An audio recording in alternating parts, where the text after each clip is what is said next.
जय जय श्री राधे श्याम। कैसे हैं आप लोग? विश्वास है बहुत ही कुशल मंगल होंगे और उतने ही कुशल मंगल ढंग से आपका अध्ययन भी चल रहा होगा। हम समझ सकते हैं बीच बीच में आपको कभी आलस्य, कभी मन भटकना, ये सब हो सकता है, लेकिन अपने रूम में आप चिपका लीजिए कि मुझे भागवत प्रवक्ता बनना है। अभी तो बहुत आपको आगे जाना है, अभी तो बहुत कुछ आपको करना बाकी है। अभी तो आप भागवत सीख रहे हैं, फिर राम कथा, देवी भागवत, हनुमत कथा, बहुत कुछ सीखना बाकी है आपको। इसलिए अगर आप अभी हार मान जाएंगे तो आगे आपके पास तो बहुत लंबी आयु बची हुई है, बहुत कुछ आपको अभी सीखना है, बहुत कुछ आपको करना है। इसलिए एकदम ऊर्जा के साथ, प्रसन्नता के साथ बिल्कुल सीखे, अच्छे से सीखे, जहाँ से मिले वहाँ से सीखिए, क्लास लीजिए, नोट्स पढ़िए, पुस्तक पढ़िए, यूट्यूब में वीडियो देखिए, जो भी करिए, बस नॉलेज आपको मिलना चाहिए। तो आज का हमारा कौन सा प्रसंग है, आइए जानते हैं। आपको पता है यह द्वितीय दिवस चल रहा है। कौन सा? द्वितीय दिवस चल रहा है। द्वितीय दिवस का एक कौन सा भाग है? 17वां भाग है। ये हम इसलिए बता देते हैं क्योंकि कुछ लोग इसमें भी डाउट उनको होने लगता है कि आखिर क्या चल रहा है, क्या नहीं चल रहा है। तो द्वितीय दिवस का 17वां भाग चल रहा है और बहुत ही ऊर्जा के साथ, चूँकि किसी ने कहा है अगर उत्साह नहीं होता है तो अगर हमको कोई छोटा सा भी टास्क या छोटा सा कार्य दिया जाता है उसे भी हम पूर्ण नहीं कर सकते हैं। इसलिए उत्साह के साथ, आनंद के साथ पढ़िए। तो क्या कहते हैं परीक्षित जी महाराज? अब ध्यान से सुनिए, कथा प्रारंभ हो चुकी है। परीक्षित जी महाराज कौन? परीक्षित जी महाराज सुखदेव जी से प्रश्न करते हैं। सुखदेव जी से प्रश्न करते हैं। अब देखिए, अगर आपको बोर्ड में ना समझ में आए तो थोड़ा सा मैनेज किया करिए। इसीलिए हम इसको बार बार बोलते भी हैं और लिखते भी हैं। बोलते इसलिए हैं बार बार क्योंकि हम भी समझते हैं कि हो सकता है यहाँ आपको जो लिख रहे हैं वो ना समझ में आए, इसीलिए बोल देते हैं। तो ज़्यादा उसमें टेंशन मत लिया करिए। तो क्या है, परीक्षित जी महाराज सुखदेव जी महाराज से प्रश्न करते हैं, जो कि स्वाभाविक ही है। परीक्षित जी महाराज इनसे, सुखदेव जी से क्या प्रश्न करते हैं? इनका प्रश्न क्या है, प्रश्न जानिए। इनका प्रश्न क्या है? ये प्रश्न करते हैं, कहते हैं महाराज बताइए भगवान संसार को कैसे चलाते हैं? भगवान संसार को कैसे चलाते हैं? संसार को कैसे चलाते हैं? जब भी आप पढ़ने बैठे तो नोट्स को साथ में लिया रहेंगे तो बेहतर रहेगा, आपको अच्छे से पढ़ने में आनंद आएगा। तो क्या पूछते हैं कि भगवान संसार को कैसे चलाते हैं? इनके मन में संशय होता है। अब इसको इंटरेस्टिंग ढंग से आप समझिए। इनके मन में संशय होता है कि बताइए, हमारा एक छोटा सा घर रहता है, 2-3 लोग रहते हैं। पहले तो संयुक्त परिवार था, लेकिन अब एकल परिवार वाली प्रणाली ज़्यादा विकसित है। तो बताइए, हम सिर्फ 2-3 लोगों को चला नहीं पाते, झेल नहीं पाते। 2-3 का आज तो किसी एक को भी झेल पाना बड़ा मुश्किल हो गया है। तो एक तो हम झेल नहीं पाते हैं। भगवान अनेक तरह के इस संसार में कितने लोग हैं, न केवल मानव, जितने भी जीव जंतु, पेड़ पौधे हैं, सबको आखिर भगवान कैसे चला रहे हैं, कैसे मैनेज कर पा रहे हैं? कृपया हमें बताइए, भगवान कैसे चलाते हैं? तब बताते हैं सुखदेव जी महाराज की बिल्कुल महाराज, मैं आपको बताता हूँ। होता क्या है, एक मानव रहता है। कौन? मानव। बहुत ही इंटरेस्टिंग ढंग से समझिए। एक मानव है, इसने बस थोड़ी सी उपलब्धि हासिल की तो इसमें अभिमान तुरंत आ जाता है। अगर कोई व्यक्ति कुछ भी, अगर एक नौकरी मिल गई, क्या मिल गई? नौकरी मिल गई, अच्छी बात है, नौकरी मिलना अच्छी बात है, सफलता प्राप्त करना अच्छी बात है। लेकिन जब नौकरी मिल गई, इन महोदय को नौकरी मिल गई, तो ये क्या किए कि इन्होंने सबका उपकार भुला दिया। ये क्या कहने लगे कि हम ही सब हैं, सर्वे सर्वा कौन है? हम ही हैं, सर्वे सर्वा हम ही हैं। ये क्या कह रहे हैं कि हम ही हैं सर्वे सर्वा। मानव सबसे ज़्यादा, ये मानव में ही विकसित होता है कि अगर मानव ने कुछ उपलब्धि प्राप्त कर ली तो समझने लगता है मानव कि सब कुछ हम ही हैं। ये कौन कह रहा है? ये सुखदेव जी महाराज कह रहे हैं। तो आगे क्या कहते हैं, उदाहरण देते हैं कि मान लीजिए महाराज किसी ने हमको सोना दिया। क्या दिया? सोना, स्वर्ण दिया। स्वर्ण दिया और कहा भैया मेरा ये सोना है, मैं जा रहा हूँ विदेश, वहाँ जाऊँगा तो कोई पीट पड़ताल के हमसे ले लेगा, इसलिए 4 किलो सोना है, इसको आप अपने घर में रखिए, अच्छे से रखिएगा, थोड़ा देखभाल करके रखिएगा। आपको 4 किलो सोना भैया दे के गए, चले गए परदेश। वो तो चले गए परदेश, अब वो कब आएंगे कब नहीं आएंगे, है तो सोना उन्हीं का। ये सरकार को पता है, उन्होंने सब एग्रीमेंट करवा लिया कि हाँ आपको मैंने सोना दिया है, हाँ हो सकता है सोना कुछ % आपको दे दिया जाए कि आपने रक्षा की है तो लीजिए, कुछ आप भी रख लीजिए। आपको सोना दे के चले गए, लेकिन आप क्या किए, उस सोने को एकदम प्रचार करने लगे, रिश्तेदार में व्हाट्सएप में फ़ोटो खींचे और बढ़िया स्टेटस लगाए, ए मैंने सोना खरीदा है, सोना प्राप्त हुआ, बड़े मेहनत से सोना प्राप्त हुआ, अतुलित बलधामम। बस हो गया, आपने सोना पाया, उसका प्रचार करना शुरू कर लिया। न केवल प्रचार किया, घमंड आपके अंदर आ गया कि अब तो हम ही सब कुछ हैं, हमारे पास 4 किलो सोना है। ठीक इसी प्रकार होता क्या है, मानव का अपना कुछ भी नहीं है, मानव हमारा अपना कुछ नहीं। मानव से क्या अर्थ होता है? हमारा अपना कुछ भी नहीं है। ये अगर हम मान के चलते हैं तो मानिए प्रभु भी हमारी सहायता करते हैं। अगर हम ये मानने लगते हैं कि हम ही सर्वे सर्वा हैं, ये आपको कथा कहनी है, जो आज तक हमने जो 16 भाग में बताया है उसमें ही मिक्स करके लगभग अंतिम चल रहे हैं। कल या परसों चतुश्लोक की भागवत करेंगे, उसके बाद जो ब्रह्मा जी से प्रसन्न होकर भगवान ने कही, तो उसके बाद फिर आपको जो द्वितीय दिवस है उसका विराम हो जाएगा। तो अभी इसको जानिए, क्या आपने जाना, शुरू से बताते हैं कि भगवान संसार को कैसे चलाते हैं। परीक्षित जी महाराज कहते हैं, यानी कि मनुष्य को कभी भी ये नहीं कि अहम का भाव नहीं आना चाहिए। अगर निचोड़ इसका देखें तो अहम का भाव नहीं आना चाहिए। ये हम आपको समझाने के लिए बाकी ये चीज़ें कह रहे हैं, हालांकि आप चाहें तो बोल भी सकते हैं। मुख्य क्या है कि अहम का भाव नहीं आना चाहिए। अब उदाहरण क्या देते हैं, एक उदाहरण समझिए।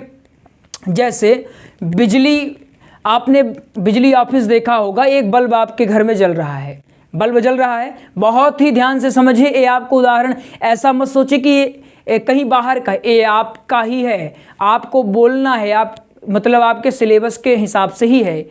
तो ये आप जब कथा में जब जाएंगे तब आपको पता चलेगा, अच्छा हाँ गुरु जी ने ऐसा बोला था, ये आज काम आ रहा है। क्या होता है, एक बल्ब है, जल रहा है। क्यों जल रहा है? क्योंकि जो विद्युत ऑफिस है या विद्युत कार्यालय है, वहाँ से विद्युत प्रवाह हो रही या बिजली वहाँ से आ रही है, करंट आ रहा है, इसलिए वो जल रहा है।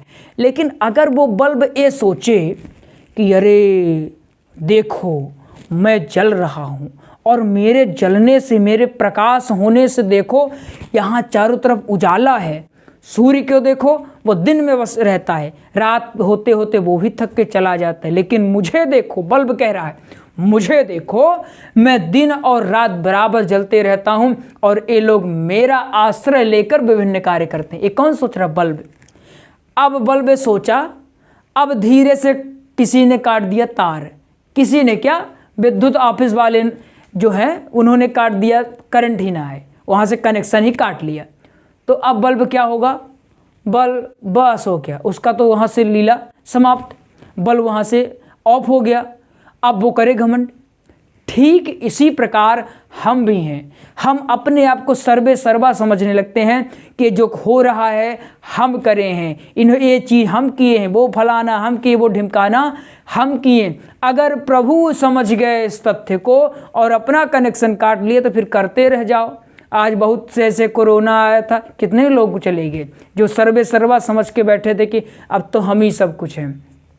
अर्थात यहाँ कहने का अर्थ है कि हम जब अपने आप को सर्वे सर्वा समझने लगते हैं तो प्रभु अपना हाथ हटा लेते हैं, और जैसे ही प्रभु अपना हाथ हटाए तो हम पतन के मार्ग में अग्रसर हो जाते हैं, ना चाहते हुए भी।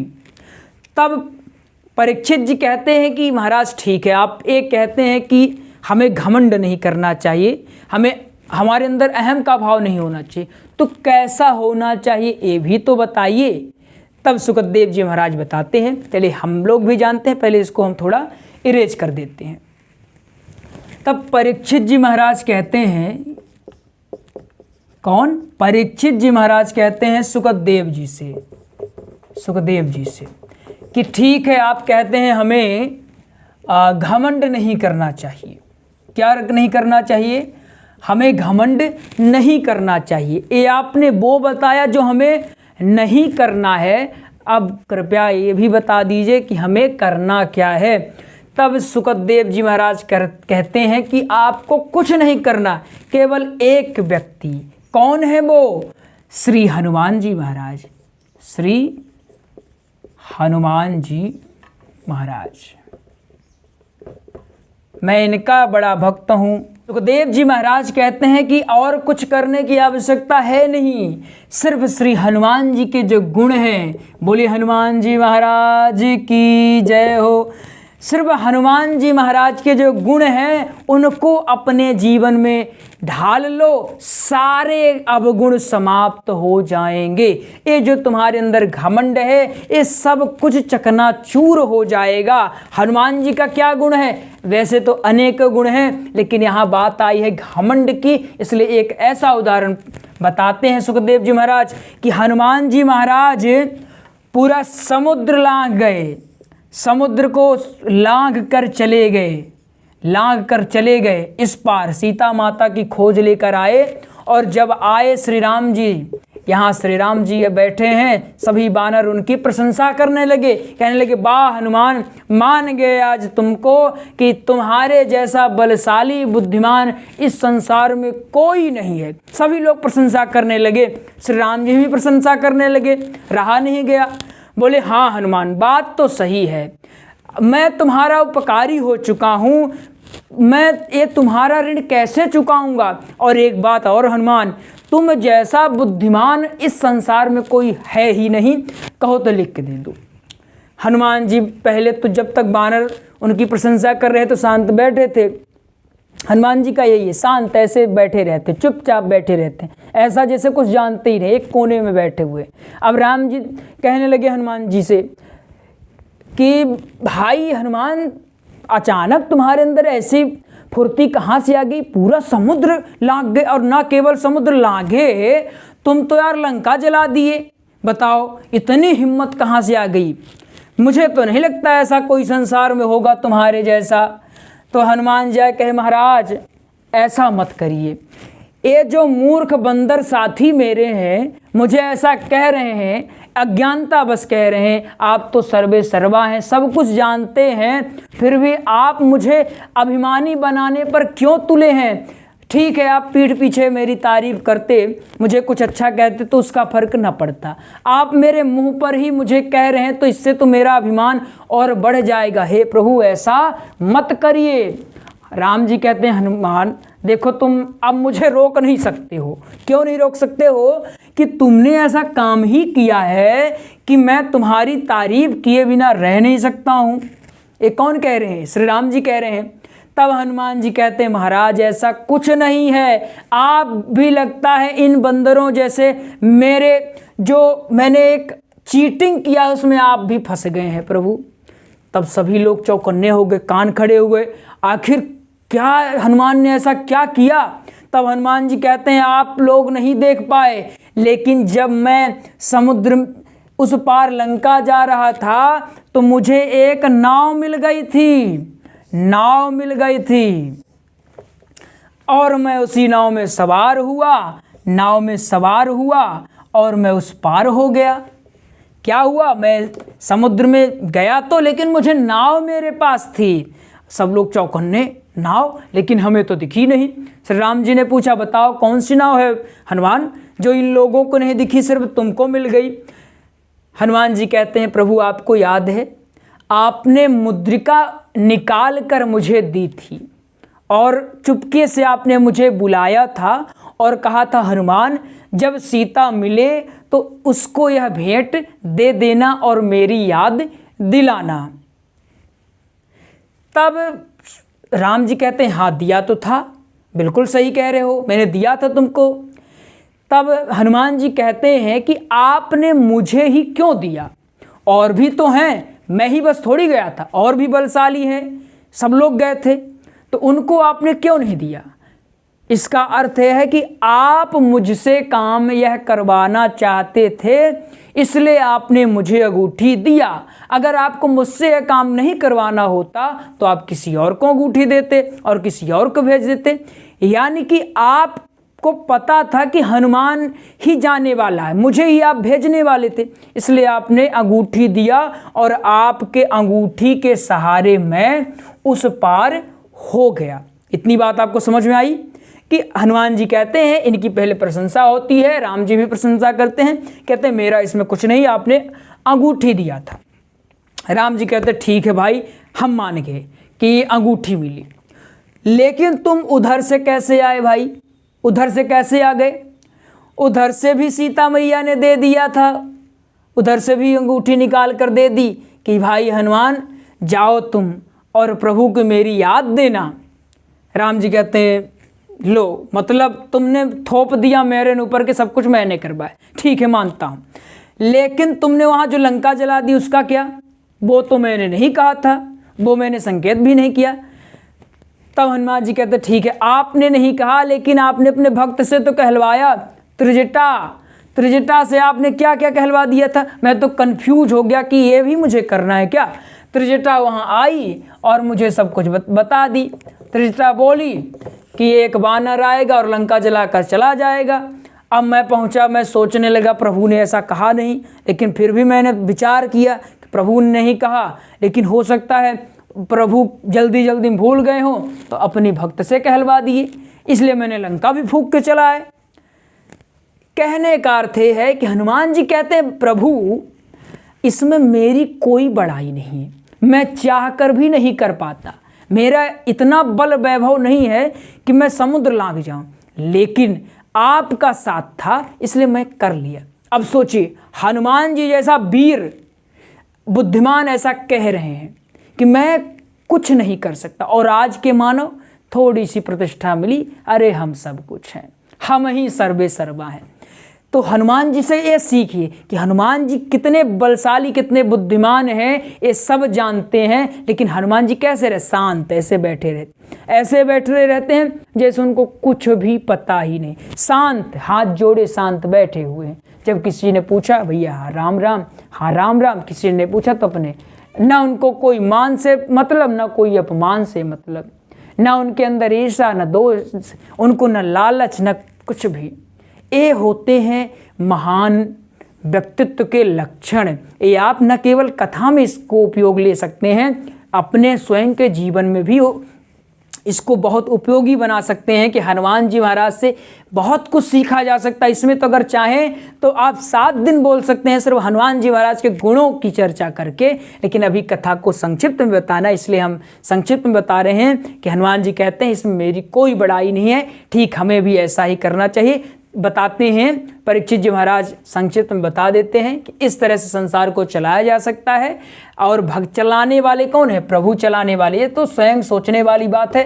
हनुमान जी ने एक बात हमें ठीक कही कि अगर किसी और से करवाना होता हनुमान जी की अंगूठी क्यों दी, यानी उनसे करवाना था। तो प्रभु हम केवल क्या है, हम एक माध्यम बनते हैं, करवाने वाले कोई और ही हैं। हम केवल क्या बनते हैं, माध्यम बनते हैं, इसलिए हम माध्यम हैं। और माध्यम को कभी घमंड नहीं करना चाहिए। ठीक है आप कर रहे हैं, कुछ भी आप करिए उसमें भगवान को धन्यवाद दीजिए कि प्रभु बहुत बहुत धन्यवाद आपका कि आपने मुझे इस काबिल समझा कि यह कार्य आपने मुझे सौंपा कि मैं करूं, और मेरी इतनी हिम्मत नहीं कि मैं ये कार्य कर सकूं, मैं तो एक तिनका भी नहीं उठा सकता हूं आपकी मर्जी के बिना। ये होता है विनम्र का भाव, और सिर्फ कहने का भाव नहीं होना चाहिए, हृदय, आपके हृदय में ऐसा भाव उत्पन्न रहना चाहिए। तो ये था आज का प्रसंग, विश्वास है आपको बहुत अच्छे समझ में आया होगा। तो ये आपने इजी समझ लिया। मैन यही कथा थी कि हनुमान जी वाली, कि हनुमान जी जो है इनके गुण से क्या सीख सकते हैं आप। राम जी करते हैं, बानर भी प्रशंसा करते हैं, कहते हैं अंगूठी मिली, इधर से भी अंगूठी मिली, मेरा कोई इसमें लेना देना नहीं है।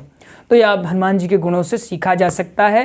तो बिल्कुल आज के लिए बस इतना ही, मिलते हैं फिर अगले प्रसंग में। तब तक के लिए जय जय श्री राधे श्याम, जय जय श्री कृष्णा। अगर आप नए हैं तो चैनल को सब्सक्राइब कर लें और वीडियो को लाइक अवश्य क्या करिए। अगर कोई समस्या रहे तो कमेंट माध्यम से आप बता सकते हैं, बिल्कुल हम उसको अगली वीडियो में बताएंगे, उस समस्या को देखेंगे। कमेंट आपके हम देखते हैं, बिल्कुल देखते हैं, और अगर लगता है कि इसमें कुछ हो सकता है, बना सकते हैं वीडियो, तो उसको हम बनाने का प्रयास भी करते हैं। तब तक के लिए जय जय श्री राधे श्याम।